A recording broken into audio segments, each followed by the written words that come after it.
दहशतवाद्यांना मदत करणाऱ्या आरोपीचा मृत्यू चौकशी दरम्यान पलायन करताना विश्वा नदीमध्ये उडी मारली। पहलगाम हल्ल्यामध्ये दहशतवाद्यांना मदत केल्याचा संशय।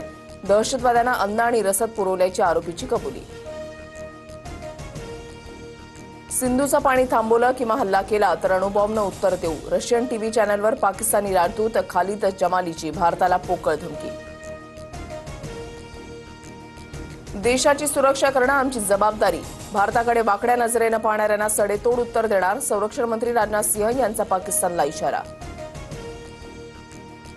भारताचा रशियासोबत 260 कोटींचा करार। रशियन बनावटीची क्षेपणास्त्र आता भारतीय लष्कराच्या ताफ्यामध्ये येणार। इग्ला एस क्षेपणास्त्रानं पाक हादरला।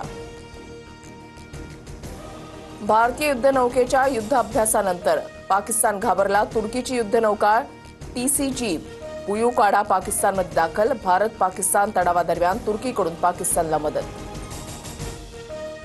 पाकिस्तानी लष्कराच्या कुरापती थांबेना। POK मधल्या नीरम व्हॅलीमध्ये पाकिस्तानी सैनिकांकडून दहशतवाद्यांना प्रशिक्षण। व्हिडिओ समोर। पाकच्या मुझफ्फराबादमधील सरकारी गोदामांमध्ये किराणा साठवणूक। भारत पाकमधील तणावाच्या पार्श्वभूमीवर पाक सरकारचा निर्णय।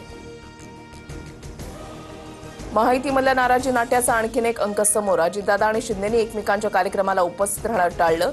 पर्यटन महोत्सवाच्या उद्घाटनाला अजितदादांची दांडी तर राष्ट्रवादी आयोजित माजी मुख्यमंत्र्यांच्या कार्यक्रमाला शिंदे अनुपस्थित। आज 12वीचा निकाल जाहीर होणार। दुपारी 1 वाजेनंतर निकाल ऑनलाईन पाहता येणार। उद्यापासून महाविद्यालयामध्ये गुणपत्रिका मिळणार।